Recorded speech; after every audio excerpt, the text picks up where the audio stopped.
നമസ്കാരം. അപ്രേം മെത്രാനെതിരെ കടുത്ത നടപടി.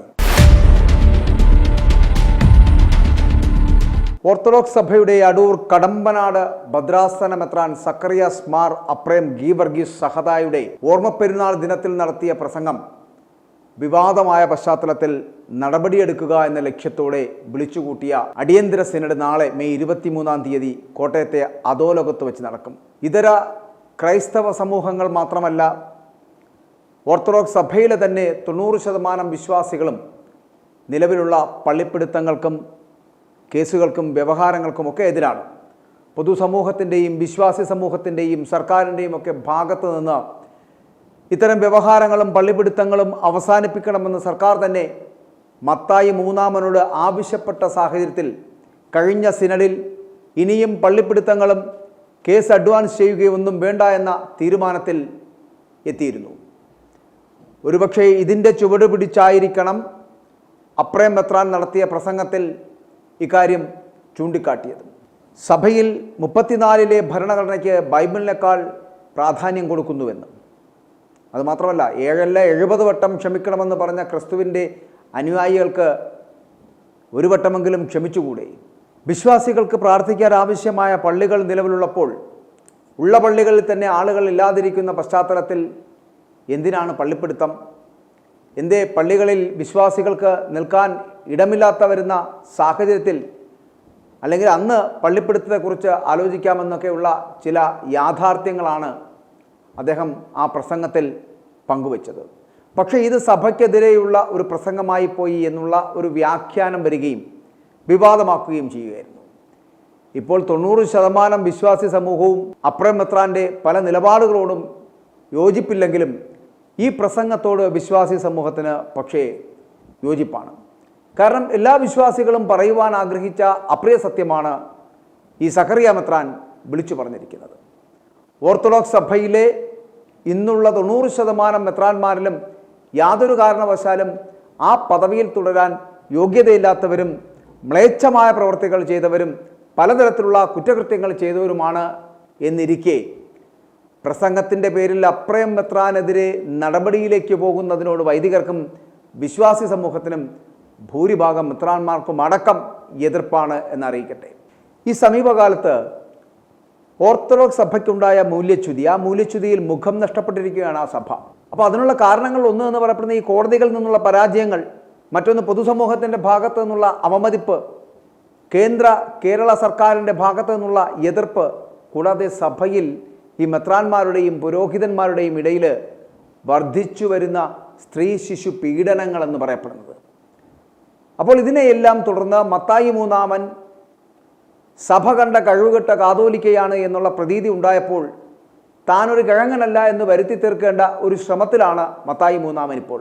അപ്പോൾ അതിൻ്റെ ഭാഗമായിട്ടാണ് കളങ്കിതരായ കാതോലിക്കകളെ വിളക്കി ചേർത്തുകൊണ്ട് കാതോലിക്ക കസേര പിടിച്ചെടുക്കാൻ നടത്തിയ നാണംകെട്ട കളിയിലും നിർണായകമായിട്ടുള്ള പങ്കുവഹിക്കുകയും ഒപ്പം തന്നെ സഹായിക്കുകയുമൊക്കെ ചെയ്ത അടൂർ കടമ്പനാട് മെത്രാൻ മാർ സക്കറിയാസിനെതിരെ ഒരു നടപടിയെടുക്കുന്നത്. അപ്പോൾ താൻ കിഴങ്ങനല്ല എന്ന് വരുത്തി തീർക്കണം. അപ്പോൾ അതിനൊരു പശ്ചാത്തലമൊരുക്കുവാൻ വേണ്ടിയാണ് പൗലോസ് ദ്വിതീയൻ്റെ കാലഘട്ടത്തിലാണ് ഈ കോട്ടയം അധോലോകം എന്ന് പറയുന്നത് ചില ചാവാലികളുടെ വിഹാര കേന്ദ്രമായിരുന്നു. അതായത് ഈ ഫാൻസുകാരായിരുന്നു ഭരിച്ചു കൊണ്ടിരുന്നത് എന്നർത്ഥം. ഈ കഴിഞ്ഞ ഞായറാഴ്ചത്തെ പ്രകടനത്തിന് ജൂബി കരിക്കാടൻ, രാജേഷ് കടുവക്കുഴി തുടങ്ങിയ വീടിനും നാടിനും കൊള്ളാത്ത 2 അലവലാദികളെ വീണ്ടും ഫാൻസുകാരുടെ ചുമതലയിലേക്ക് കൊണ്ടുവന്നിരിക്കുന്നു. കഴിഞ്ഞ കാതോലിക്കയുടെ കാലത്ത് ഇവന്മാരെ വച്ചാണ് മുറിപ്പത്തൽ പോലുള്ള കുറേയേറെ അശ്ലീല സൈറ്റുകൾ ഉണ്ടാക്കി എതിരാളികളെ തെറിവിളിക്കുവാനും കൊട്ടേഷൻ കൊടുക്കുവാനുമുള്ള പദ്ധതികൾ ആരംഭിച്ചത്. അതേ രീതിയിൽ തന്നെ മത്തായി മൂന്നാമനും ഈ ചെറ്റകളെ ഉപയോഗിച്ച് എൻ്റർടൈൻ ചെയ്യിക്കുകയാണ് അവന്മാരെ ഇപ്പോൾ. എന്നാൽ നാളെ ചേരുന്ന സിനഡിൽ സഭയുടെ മുഖം രക്ഷിക്കുവാനായിട്ട് സഭയുടെ അടിസ്ഥാന പ്രമാണമായ 34 ഭരണഘടനയെ അപമാനിച്ച മെത്രാനെതിരെ മാതൃകാപരമായ നടപടിയെടുത്തുവെന്ന് കാണിക്കേണ്ടത് മത്തായി മൂന്നാമൻ്റെ ആവശ്യമാണ്. അതിനാൽ നാളെ അടൂർ കടമ്പനാട് മെത്രാനെ ഭദ്രാസനത്തിൻ്റെ ചുമതലയിൽ നിന്നും ഒഴിവാക്കി മത്തായി മൂന്നാമൻ തന്നെ ഭദ്രാസനത്തിൻ്റെ ചുമതല ഏറ്റെടുക്കും. എന്നിട്ട് ഇയാളെ സഹായ മെത്രാനാക്കി അവിടെ തന്നെ തുടരാനും അനുവദിക്കുമെന്നാണ് വിവരം. അപ്രകാരമുണ്ടായാൽ ഒരു ശക്തമായ ഒരു തുറന്ന പോരാട്ടത്തിലേക്ക് അത് മാറുമെന്നുള്ള കാര്യത്തിൽ സംശയമില്ല. നിലവിലുള്ള ഓർത്തഡോക്സ് സഭയിലെ കുഴിപ്പിളവക്കാരിൽ അഗ്രഗണ്യനാണ് മാർ അപ്രേം. ഇടുക്കി മെത്രാനെ ഇറക്കിവിട്ട പോലെയും ഷോക്ക് ട്രീറ്റ്മെൻറ്റ് കൊടുത്ത് ഒതുക്കിയ പോലെയും ഇയാളെയും അങ്ങനെ തള്ളാമെന്ന് വിചാരിച്ചാൽ മത്തായി മൂന്നാമന് തെറ്റി. ഇവന്മാരുടെ സകലമാന തെണ്ടിത്തരങ്ങളും മ്ലേച്ഛതകളും ഒരു കാലത്ത് ഈ മത്തായി മൂന്നാമൻ ഈ സേവറിയോസ് മെത്രാനായിരുന്ന കാലഘട്ടത്തിൽ അപ്രേം മെത്രാനും ഈ സേവറിയോസ് മെത്രാനും കൂടിയൊക്കെ കാട്ടിക്കൂട്ടിയ കുന്നായ്മകളുടെ നീണ്ട ലിസ്റ്റ് അങ്ങ് അരമനയിൽ നിന്നും എടുക്കും. അത് കഴിഞ്ഞാൽ പിന്നെ, അല്ലെങ്കിൽ അതുകൂടി വന്നു കഴിഞ്ഞാൽ പിന്നെ നാറിയ കഥകളുടെ ഒരു ഭാണ്ഡം അഴിച്ചു വയ്ക്കലാകുമെന്ന തിരിച്ചറിവ് ഈ മൂന്നാമൻ ഉണ്ടാകേണ്ടതുമാണ്. അതുകൊണ്ട് മിണ്ടില്ല. ഇനി ഒന്നുകൂടി ഓർമ്മിപ്പിക്കട്ടെ, ദുരാഗ്രഹം മൂത്ത് യാക്കോബ സഭകളുടെ പള്ളികൾ പിടിച്ചു പറിക്കുമ്പോൾ ഒരു സൈഡിൽ മെത്രാന്മാരും വൈദികരും പെണ്ണുപിടിയിൽ നാണം കെട്ട് നാറുന്നു. മെത്രാന്മാർ തന്നെ ഇത് തെറ്റാണെന്ന് പറയുന്നു. അല്ലെങ്കിൽ തന്നെ അന്ത്യോക്യൻ പാത്രിയാർക്കീസിനെ തള്ളിപ്പറഞ്ഞപ്പോൾ തന്നെ പൈതൃകം നഷ്ടപ്പെടുത്തി ഈ സഭ എന്നുള്ളതാണ്. 34 കൈപ്പുസ്തകത്തിൽ തന്നെ പറയുന്നുണ്ട് സഭയുടെ പരമാധ്യക്ഷൻ അന്ത്യോക്യ പാത്രിയാർക്കീസ് ആണെന്ന്.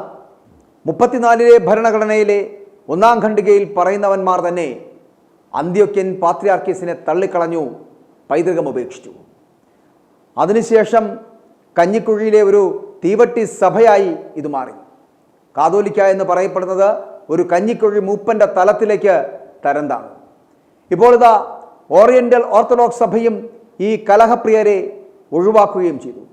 ചുരുക്കത്തിൽ പൈതൃകവും പാരമ്പര്യവും എല്ലാം നഷ്ടപ്പെട്ട ഒരു കഞ്ഞിക്കുഴി കുറുവാ സംഘം എന്ന നിലയിൽ ഇത് അധപ്പതിച്ചു. പണ്ടൊരു കാലത്ത് ഓർത്തഡോക്സുകാർ എന്ന് പറയുവാൻ അഭിമാനിച്ചിരുന്ന ഒരു വിശ്വാസി സമൂഹം ഇന്ന് ഈ അലവലാദികളുടെ ചെയ്തികൾ കൊണ്ട് ഓർത്തഡോക്സുകാർ എന്ന് പറയുവാൻ തന്നെ പറ്റാത്ത തരത്തിലേക്ക് എത്തിയിരിക്കുന്നു എന്ന് പറയേണ്ടിയിരിക്കുന്നു. ഇതിനെല്ലാം ഈ കുറുവാ സംഘമാണ് ഇതിന് പിന്നിൽ എന്നും മറക്കാതിരിക്കുക.